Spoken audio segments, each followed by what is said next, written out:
Amin. Shalom.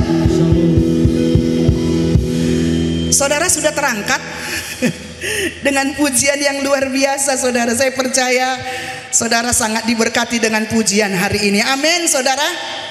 Mari kita lihat satu ayat firman Tuhan. Masih tema yang sama di bulan ini. Kita mau menjadi garam dan terang. Katakan amin. Garam dan terang. Kita lihat satu ayat firman Tuhan di dalam Yesaya 60. Sudah dapat saudara Yesaya 60? Ada Alkitabnya atau HP-nya ya? Kita baca Yesaya 60 ayat 1 sampai 2. Dikatakan seperti ini. Bangkitlah, menjadi teranglah, sebab terangmu datang dan kemuliaan Tuhan terbit atasmu. Sebab sesungguhnya kegelapan menutupi bumi dan kekelaman menutupi bangsa-bangsa. Tetapi terang Tuhan terbit atasmu dan kemuliaannya menjadi nyata atasmu.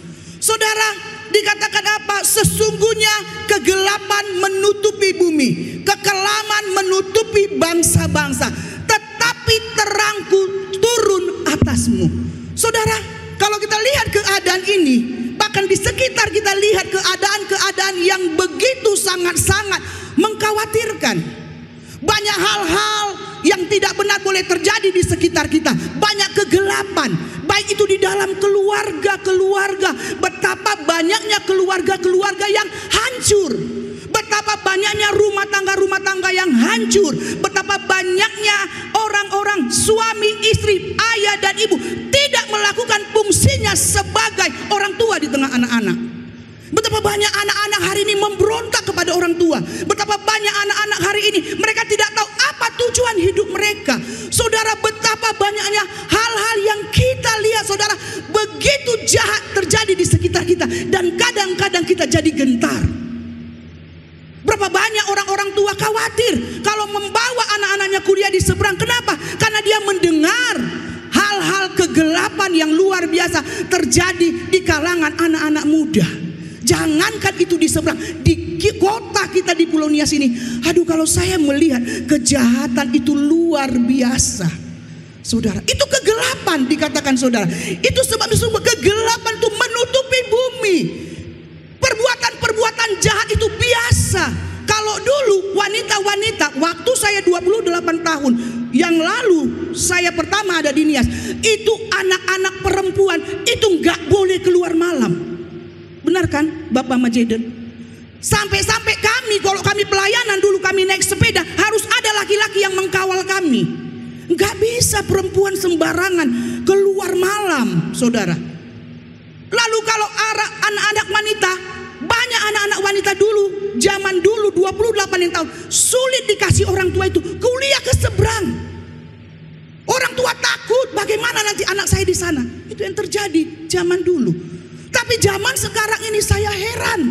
Wanita-wanita sekarang udah sulit kita membedakan mana yang berteman, mana yang sudah menikah. Kalau naik motor kayak udah suami istri. Saudara, kalau berteman kayaknya bebas sekali. Dan itu yang terjadi. Dan itu adalah kegelapan yang sedang terjadi di mana-mana kita ada. Bahkan di sekitar kita. Mungkin ada di dalam keluargamu. Mungkin ada temanmu yang seperti itu.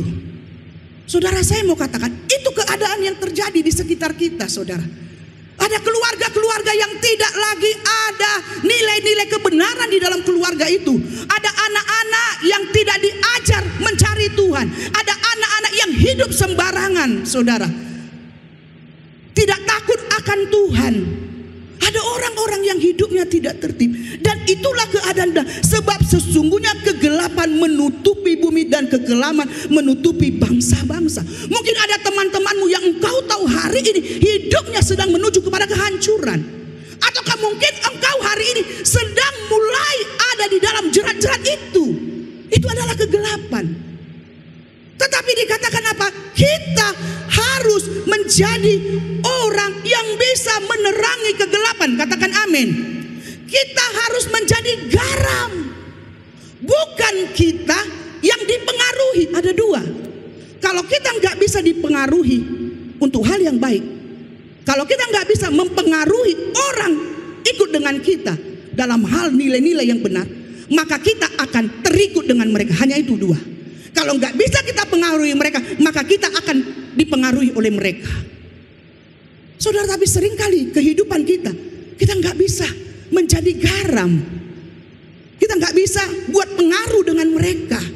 Saudara, kita lihat mereka menipu, kita ikut juga menipu.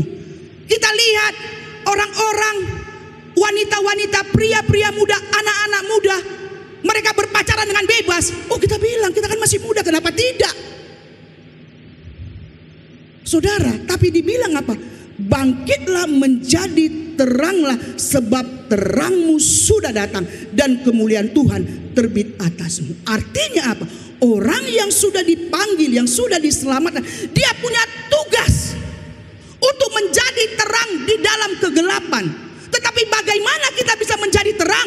Bagaimana kita bisa bangkit untuk kita boleh menjadi garam dan terang, yang itu adalah tujuan Tuhan atas hidup kita waktu pertama kali kita diselamatkan.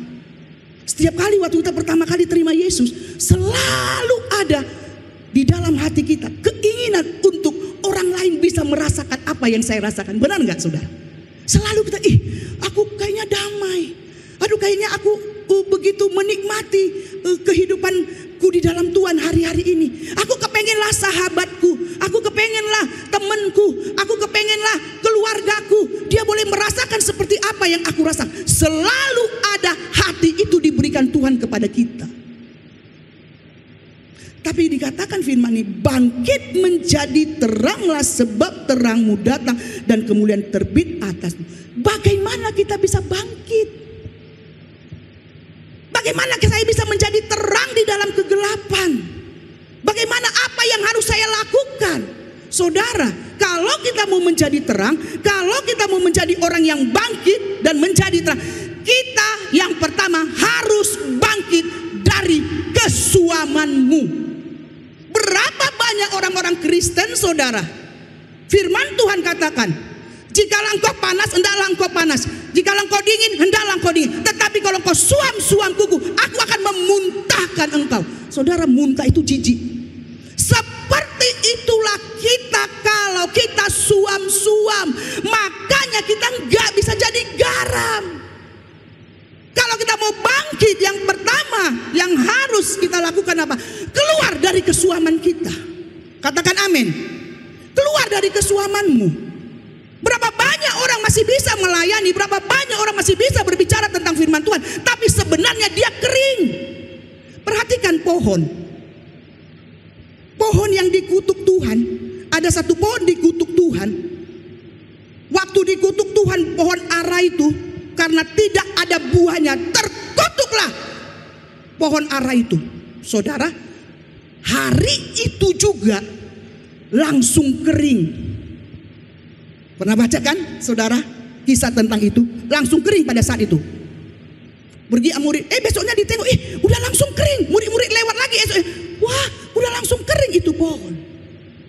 Tetapi saudara, pohon dikatakan, pada waktu satu pohon dikatakan dia kering, bisa saja saudara, bisa saja pohon yang dicabut, diletakkan, dia tidak langsung kering. Benar nggak, saudara? Ada pohon dicabut, dia sampai akar-akarnya diletakkan di situ, dia tidak langsung kering. Tetapi lama kelamaan, dia lama-lama bisa jadi kering dan tidak berguna lagi, hanya menjadi kayu bakar dan dibakar dan dibuang. Saudara, berapa banyak orang Kristen masih bisa melayani, masih bisa bernyanyi, masih bisa membicarakan firman Tuhan, saudara, masih bisa melayani, saudara, tetapi sebenarnya dia suam. Saudara, bagaimana kita mau jadi berkat? Bagaimana saya mau jadi garam? Bagaimana saya bisa mempengaruhi teman saya kalau saya sendiri suam? Jadi kalau kita mau menjadi berkat, menerangi kegelapan, namanya artinya bangkit itu, engkau harus bangkit keluar dari yang namanya kesuaman. Coba cek hidup kita. Bagaimana kita? Saudara, Timotius itu adalah murid daripada Paulus, saudara. Dan Timotius ini, saudara, ini adalah contoh teladan bagi kita, saudara. Bahkan dikatakan bagaimana Timotius ini bisa dia menjadi berkat. Kalau kita lihat di dalam 1 Timotius 4 ayat 12, dikatakan bagaimana Timotius ini bisa menjadi berkat, saudara. Oh, itu bukan gampang-gampangan. Saudara, kalau engkau tanpa Tuhan, engkau mau coba-coba ingin jadi berkat, engkau akan stres dan kelelahan. Coba kita lihat apa yang dilakukan Timotius. Kita lihat di dalam 1 Timotius 4. Janganlah, ayat 1 Timotius 4 ayat 12. Janganlah seorang pun menganggap engkau rendah karena engkau muda. Tetapi jadilah teladan bagi orang percaya dalam perkataanmu, dalam tingkah lakumu, dalam kasihmu, dalam kesetiaanmu, dan dalam kesucianmu. Saudara, bagaimana Timotius yang muda ini loh, saudara. Timotius yang muda ini dia bisa menjadi teladan. Saudara, bagaimana kita yang masih muda ini bisa menjadi teladan? Karena kalau kita mau jadi teladan bukan bicara tentang usia, katakan amin. Kita masih muda juga kita bisa jadi teladan. Bagaimana Timotius yang muda ini dia bisa jadi teladan? Tahu nggak saudara? Teladan itu berbicara tentang bahwa hidup kita dicontoh oleh orang lain. Amin. Teladan itu bicara ada nilai-nilai yang baik, yang benar, yang orang bisa lihat dari hidup kita, dan dia mencontoh itu, dia lakukan dan dia praktekkan di dalam kehidupannya. Itulah teladan. Dan Timotius itu adalah seorang yang muda yang menjadi teladan. Kenapa? Karena dia begitu mengasihi Tuhan. Dia bisa jadi teladan di dalam perkataan, dia bisa jadi teladan di dalam perbuatan tingkah lakunya, dia bisa jadi teladan di dalam kasihnya, dalam kesetiaannya, di dalam kesuciannya. Kenapa? Karena dia itu mengasihi Tuhan. Jadi kalau orang-orang yang suam-suam kuku, dia tidak akan pernah mungkin bisa menjadi berkat, dia akan menjadi stres. Saudara, apa yang dilakukan Timotius? Kalau kita lihat saudara di ayat 8. Apa yang dilakukan Timotius? Latihan badani terbatas gunanya, tetapi ibadah itu berguna dalam segala hal karena mengandung janji, baik untuk hidup ini maupun untuk hidup yang akan datang. Perkataan ini benar dan patut diterima sepenuhnya. Saudara, kalau kita mau jadi garam, kalau kita mau jadi bangkit, yang harus kita lakukan tadi, kita keluar dari kesuaman. Keluar dari kesuaman. Kita masih bisa melayani tapi enggak berdoa. Kita masih bisa melayani tapi enggak nyembah. Saudara, kita hanya datang penyembahan, menyembah Tuhan hanya pada waktu ada jadwal kita. Pada waktu jadwal komsel, pada waktu jadwal pembinaan, kita baru datang berdoa. Supaya waktu ketemu pembinaku ditanya, udah berdoa? Sudah berdoa. Padahal sudah kering. Saudara, tanda-tanda orang kering, saudara. Waktu dia dengar firman, dia enggak rasa apa-apa dalam hatinya. Dia merasa firman Tuhan itu seperti berlalu begitu saja. Waktu dia berdoa, dia doanya kosong. Satu kali saya pernah mendoakan orang. Waktu saya berdoa untuk orang ini, wah dia rajin berdoa, dia rajin apa. Tapi waktu saya doa, waktu saya menopangkan tangan kepada dia, saya bilang begini, maaf ya, kamu ini kering. Dia diam. Tapi beberapa minggu kemudian kami ketemu. Bu, benar ibu bilang, memang saya kering, saya kosong bu, enggak ada apa-apanya, enggak ada ketahanan saudara. Enggak ada kesanggupan menghadapi kesulitan-kesulitan dalam hidupnya. Gampang stres, gampang depresi, gampang galau, gampang respon negatif. Itu adalah orang-orang yang apa saudara? Hatinya kosong, enggak ada kebenaran dalam hidupnya. Saudara, apa dikatakan? Latih dirimu beribadah. Jadi kalau kita mau jadi bangkit, yang pertama yang harus kita lakukan, keluar kau dari kesuamanmu. Dengan cara apa? Dengan cara latih dirimu beribadah. Coba mulai engkau menyembah. Saudara, saya mengingatkan bahwa pelayanan kita ini bukan pelayanan daging. Bahwa hidup kita ini bukan hidup gagah-gagahan. Bahwa hidup kita di dalam Tuhan ini bukan kepura-puraan. Setuju dengan saya? Setuju? Kita gak pura-pura loh. Saya mau ingatkan, Hidup kita ini nggak pura-pura. Saya semakin menyadari, setiap kali saya berkali-kali datang ke tempat orang yang meninggal, saya semakin menyadari bahwa hidup saya ini singkat. Dan kalau kita sadari bahwa hidup, sekalipun kau muda, jangan kau bilang yang tua duluan mati. Enggak. Artinya apa? Kita lihat hidup kita. Apa yang kita isi semasa kita hidup ini. Kenapa? Karena tadi dikatakan bangkit menjadi terang, karena terang Kristus sudah turun atasmu. Itu bicara tentang bahwa Yesus sudah menjadi bagian yang utama dalam hidupmu. Kalau Yesus menjadi bagian yang utama di dalam hidupmu, dia menjadi fokus dalam hidupmu, berarti engkau harus setiap hari bertemu dengan dia. Melibatkan Yesus itu di dalam kehidupanmu, saudara. Amin. Melibatkan dia. Kenapa? Karena kita nggak tahu kapan waktu kita. Karena orang mati itu tidak karena tua, tidak karena sakit, tetapi kapan saja Tuhan panggil. Tetapi pada waktu usia kita, saya pernah dengar Pak Gembala bilang, usia yang kita di dalam Tuhan itu adalah awal di mana waktu pertama kita terima Yesus. Itu adalah usia rohani kita. Kalau engkau pada waktu SMP kelas 1 kau terima Yesus dan engkau sudah sungguh-sungguh dan kau jaga hidupmu, itulah usia rohanimu di hadapan Tuhan. Berarti kalau sekarang kamu SMA kelas 1, berarti usia pertobatanmu baru 3 tahun. Tetapi selama 3 tahun itu apa yang kau isi dalam hidupmu?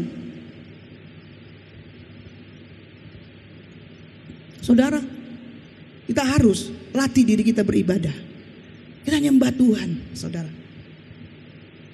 Kalau orang yang sudah melatih dirinya beribadah, dia akan takut berbuat dosa. Dia akan tahu bahwa hidupnya ini adalah titipan Tuhan. Bahwa hidup yang saya jalani ini adalah titipan Tuhan. Saya harus jaga hidup saya. Bagaimana doa-doa kita? Masihkah kita berdoa? Masihkah kita membaca firman Tuhan? Saudara perhatikan, ada satu ayat firman Tuhan bilang, akan ada perbedaan orang yang sungguh-sungguh mengasihi Tuhan dengan orang yang tidak sungguh-sungguh mengasihi Tuhan. Itu pasti akan ada perbedaan. Dilihat dari mana? Dilihat dari hidupnya. Bukan hanya bicara tentang ini. Bukan hanya bicara tentang kita punya finansial, punya materi. Bukan. Tetapi kita bertumbuh secara rohani.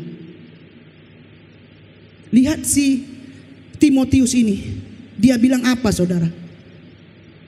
Latihan badani terbatas gunanya, tetapi ibadah itu berguna dalam segala hal karena mengandung janji baik untuk hidup ini maupun untuk hidup yang akan datang. Perkataan ini benar dan patut diterima sepenuhnya. Jadi bagaimana saya bisa bangkit keluar dari kesuaman? Yang saya harus lakukan adalah saya harus melatih diri saya beribadah. Kalau kita melatih diri kita beribadah, lihat saudara, luar biasa Tuhan akan menuntun kita. Kita bisa jadi teladan. Ingat saudara, jadi teladan di dalam perkataan, di dalam tingkah lakumu, di dalam kasihmu, dalam kesetiaanmu, dalam kesucianmu. Saudara, ini adalah kesetiaan, ini adalah keteladanan yang kita berurusan dengan orang-orang yang ada di sekitar kita. Kita bicara tentang perkataan, kata-kata apa yang sering kita ucapkan. Kata-kata putus asa, kata-kata yang melemahkan, kata-kata yang mematahkan semangat orang, kata-kata yang negatif, kata-kata yang melemahkan orang lain. Kadang-kadang kata-kata yang melemahkan kita. Saudara, coba perhatikan perkataan kita. Kalau kita mau jadi teladan, jadi contoh bagi orang lain, lihat perkataan kita. Saudara, saya melihat satu kali saya telepon dengan 2 anak kami di sana. Waktu saya nanya yang satu, gimana kabarmu kak? Aduh, capek kali aku mah. Capek kali aku kerja ini mah. Begini begono. Waduh, saya bilang, waduh jangan-jangan udah mulai turun ini. Doa-doanya udah mulai turun. Saya telepon yang satu lagi. Waktu saya tanya, gimana kabarmu nak? Gimana kabarmu bang? Sehat mah, mantap mah, luar biasa mah. Bagaimana? Masih ada uang makan? Biasa anak-anak ya, masih ada uang makan. Mantap mak, tenang mak, masih bisa sampai akhir bulan. Saudara, Engkau pada waktu berbicara dengan orang, engkau akan tahu orang itu saudara memiliki hati yang kuat atau tidak pada waktu kau berbicara dengan dia. Dari kata-katanya kita bisa lihat bahwa orang ini bisa memiliki kata-kata yang membangun atau kata-kata yang melemahkan. Jadi kita harus jadi teladan. Bagaimana kata-kata dan teman-teman kita? Kita canda-canda boleh, tetapi apakah ada nilai kebenaran yang kita keluarkan pada waktu kita ketemu dengan orang itu? Perhatikan kata-kata kita, saudara. Dan kata-kata kita itu akan sangat mempengaruhi apa, saudara? Akan mempengaruhi tingkah laku kita. Jadi apa yang kita katakan itu yang akan kita lakukan. Makanya dikatakan di sini, jadilah engkau menjadi teladan di dalam perkataan, di dalam tingkah lakumu. Kalau ada orang bilang, saudara, dia bilang, itu kan main-mainku. Tidak, itulah hidupnya. Makanya dia melakukan itu, makanya dia mengucapkan itu yang akan dia lakukan. Saudara, kalau perkataan kita benar, maka tindakan kita yang kita lakukan itu pasti akan benar.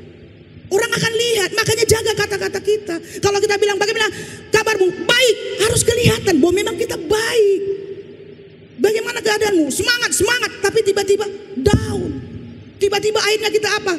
Lemah dilihat orang, sudah. Bukan karena kita tidak ada masa-masa di mana kita ada, tetapi kata-kata kita itu akan menentukan apa yang akan kita lakukan. Makanya jaga kata-kata kita.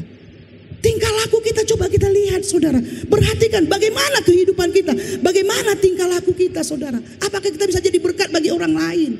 Aduh, saudara, satu kali aku datang ke tempat orang. Saya berkunjung ke tempat, ada anak laki-laki yang begitu santun. Saudara, waktu dia datang, dan saya lihat bukan karena bahasa tubuh, tetapi saya selalu melihat itulah hatinya. Dia datang, anak laki-laki, saudara. Shalom bu, sampai dia menundukkan badan. Salam bu, salam. Wah, ramah. Tahu saudara apa yang saya bilang sama dia? Di dalam hati saya bilang begini, saudara. Waduh,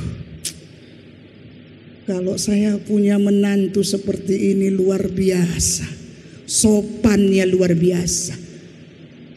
Bukan dari penampilan, karena saya memang mengenal orangnya. Waduh, santun sekali. Mengepel, menyapu rumah, karena dia belum mulai aktif bekerja, karena dia masuk pegawai negeri dan dia belum aktif bekerja. Jadi nunggu bulan 10. Jadi dia harus menjadi yang membantu orang tuanya di rumah. Dan saya melihat sendiri dengan mata, dia mengepel, dia mengurus ternak, dia mengerjakan bekerja. Saya kagum, saya katakan, saudara bayangkan, padahal saya belum tentu kalau saya bilang sama anak saya dia mau sama itu. Saya kagum, saya bilang, waduh. Nah itu ibu-ibu ya. Bukan orang-orang muda pasti gak pernah berpikir seperti itu. Kami ibu-ibu ini melihat orang-orang yang seperti perilakunya yang santun. Saudara, saya langsung bilang, waduh, kalau ini menantu saya, ya kan udah mulai agak-agak umur 20-24 sih Grace kan. Saya katakan, aduh, pasti luar biasa. Saudara, jadi teladan kau di dalam tingkah lakumu, saudara. Lalu dikatakan apa, saudara? Jadi teladan di dalam perkataan, tingkah laku, di dalam kasihmu, saudara. Kasih yang menjadi teladan dalam kasih itu mulai dari kasih kita kepada Tuhan. Bagaimana hubungan kita dengan Tuhan, bagaimana pergaulan kita dengan Tuhan, bagaimana keintiman kita dengan Tuhan, itu akan sangat menentukan bisa kita mengasihi sesama. Kita bisa mengasihi orang lain. Kalau kita nggak ada kasih kita nggak menyadari bahwa Kristus sudah lebih dulu mengasihi kita akan sulit mengasihi orang lain. Tidak akan pernah bisa. Bahkan waktu kita memperlihat kelemahan orang lain juga, kita katakan, kita cenderung menghakimi kalau nggak ada kasih Kristus di dalam hati kita. Lalu dikatakan apa, saudara? Menjadi teladan di dalam kesetiaanmu. Saudara, aku mau berbangga dengan anak-anak saya. Dengan anak-anak saya. Bukan anak-anak saya yang di sini ya, karena belum teruji mereka balik, belum berangkat ke seberang ya. Saudara, kami punya nilai-nilai sama anak-anak kami. Saya punya nilai. Sampai detik hari ini saya bilang aturan. Dan saya sudah beritahu dengan mereka. Waktu mereka memutuskan untuk pergi berangkat kuliah, mereka harus berbicara kepada kami dengan terus terang, di mana jurusan apa, kemana goalnya, waktu kau selesai ini, apa pekerjaanmu, kemana arahnya, harus bisa diterangkannya kepada kami, baru kami ACC mereka kuliah di jurusan itu. Sebelum dia tidak bisa menerangkan itu, kami akan pending, pikirkan lagi jurusan lain. Dan itu sudah terjadi dengan 2 orang. Lalu yang selanjutnya, poin-poin yang paling penting yang kami katakan, pilih kuliah sungguh-sungguh atau pacaran. Kenapa? Karena mereka jauh dari orang tua, butuh teman ngobrol. Atau pilih belajar, mau sungguh-sungguh kuliah, kita siap mendukung, atau pacaran. Tidak boleh ada kata pacaran ya. Walaupun kata anak-anak sekarang itu memberi kekuatan dan inspirasi katanya. Kalau sama saya itu nggak masuk di akal saya. Itu membuat jadi kacau.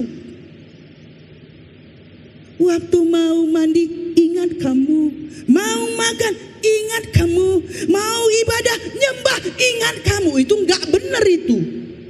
Saya bilang tidak boleh. Saudara, dan itu benar terjadi. 2 mereka selesai kuliah, baru mereka bilang, berarti sudah bisa mah, sudah keluar SIM B, surat izin membangun hubungan, berhubungan dengan seseorang. SIM B udah keluar, Theo udah keluar SIM B-nya, si Grace juga udah keluar SIM B-nya. Saudara, tetapi saudara, selagi kita masih ada di dalam otoritas orang tua kita, dikatakan kita harus menjadi teladan di dalam kesetiaan kita, kasih kita kepada Tuhan dan kepada orang tua kita. Saya melihat itu terjadi bagi anak-anak saya.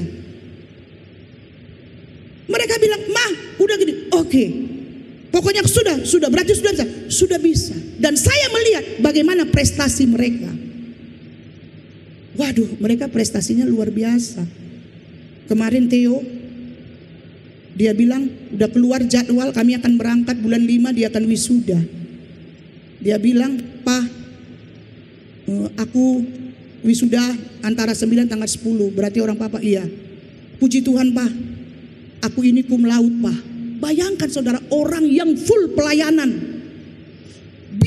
masih bisa lagi, dia bisa berprestasi di dalam pekerjaannya, di dalam, bahkan dia sekarang sudah ada proyek-proyek yang dia kerjakan. Dia berprestasi di dalam pendidikannya, itu luar biasa, dan menjaga hidupnya.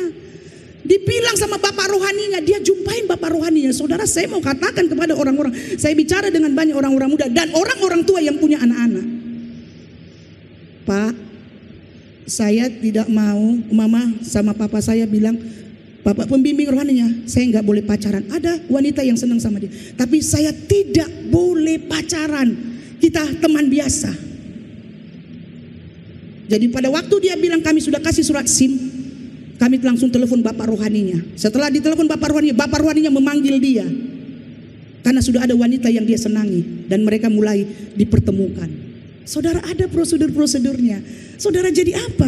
Kita apa? Menjadi teladan di dalam kasih, di dalam kesetiaan kita, di dalam kesucian kita. Kenapa?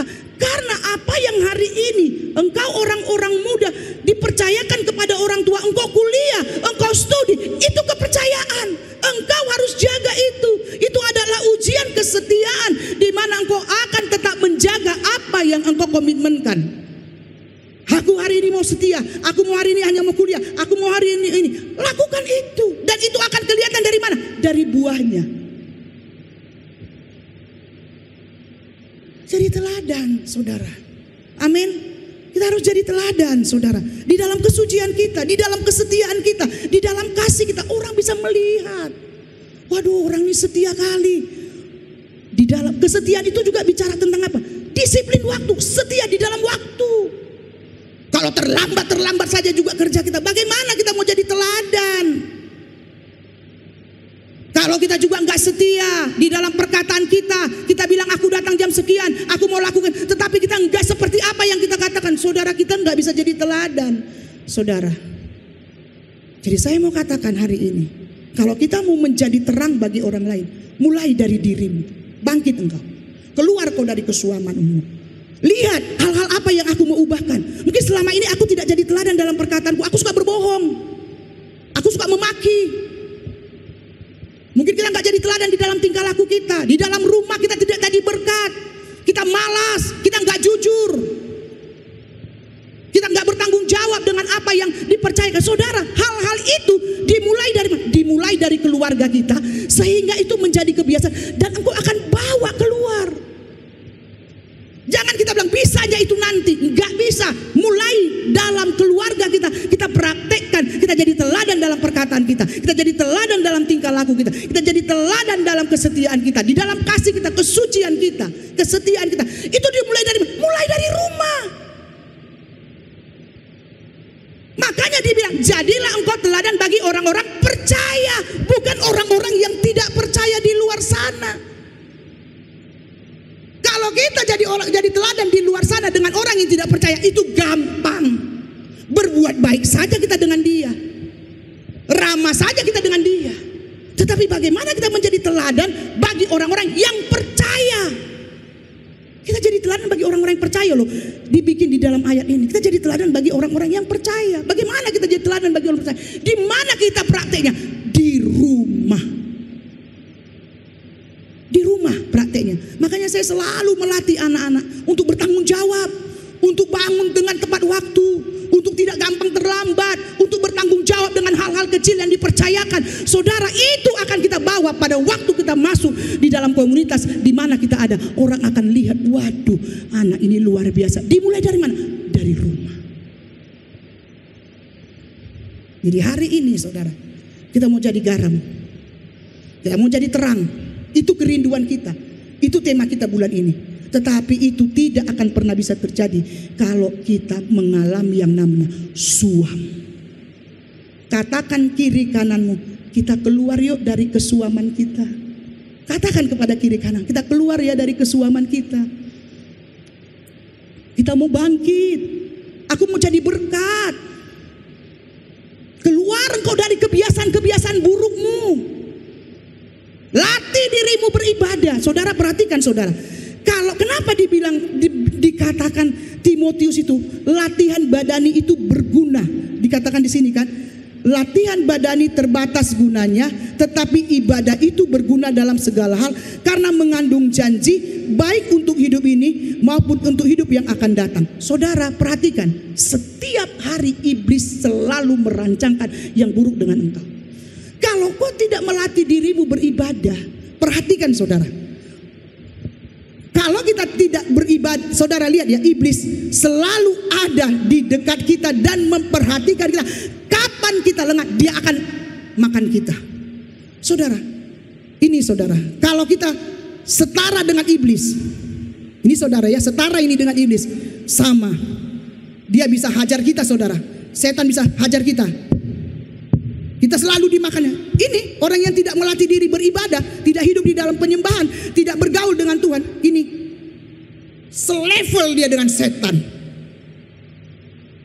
Kita bisa dan nggak usah diapain juga udah dihajar iblis kita saudara. Tetapi orang yang melatih dirinya beribadah saudara, dia mulai nyembah, dia mulai nyembah. Dia mulai nyembah, oh haleluya Tuhan. Dia mulai renungkan firman Tuhan. Dia mulai dan menjadi gaya hidup. Pertama seperti terpaksa. Malas sekali aku bangun, enak tidur, hujan-hujan. Udah. Tetapi apa? Dia mulai paksa diri. Dia menyembah, ibadah. Iblis di mana? Iblis di mana posisinya ini? Di bawah ya. Ini iblis. Iya kan? Nyembah. Ini anak-anak Tuhan ini tadi begini saudara ya. Gampang dia ditangkap iblis, dihantam oleh iblis, dihajar, diintimidasi, dituduh, digoda, dipengaruhi, bisa. Tetapi orang anak Tuhan ini dia melatih diri beribadah. Iblis tetap saudara melatih diri beribadah, menyembah, taat, setia, mengubah diri karena bergaul dengan Tuhan, berubah. Iblis di mana? Di bawah ya.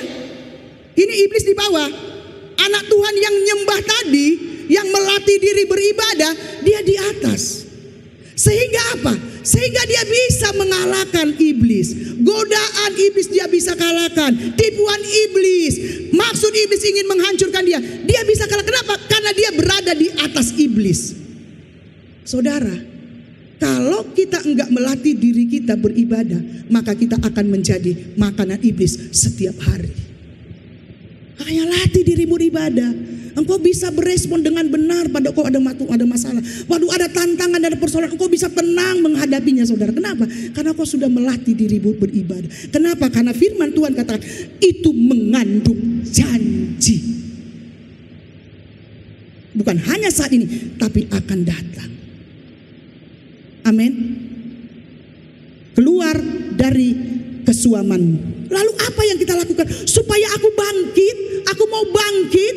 Aku mau jadi terang, menerangi kegelapan tadi, yang tadi keluar dari kesuaman, bangun keintiman dengan Tuhan, supaya kita bisa jadi teladan.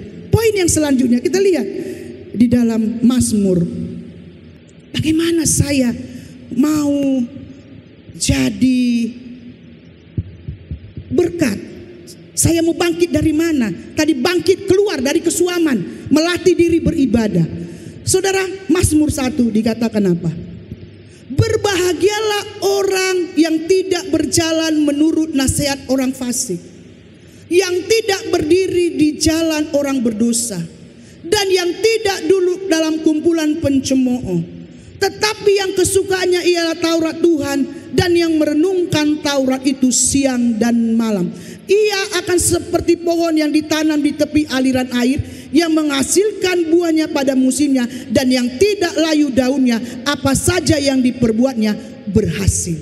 Saudara, bagaimana kita bangkit supaya kita menjadi berkat, menjadi terang di dalam kegelapan? Saudara, poin yang selanjutnya itu berbicara tentang engkau harus menjaga yang namanya pergaulanmu.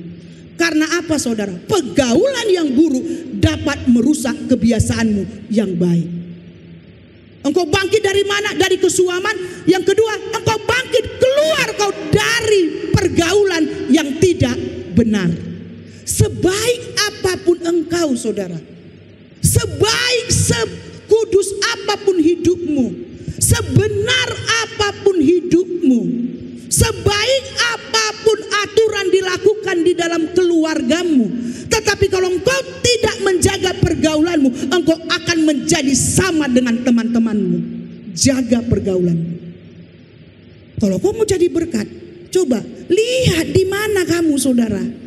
Kamu di komunitas mana, saudara? Siapa teman-temanmu? Kalau teman-temanmu yang hanya fokus kepada gaya, fokus kepada penampilan, fokus kepada hal-hal yang duniawi, saudara, saya mau katakan keluar engkau dari situ. Saudara, saya juga punya teman, saya pilih teman loh, saudara.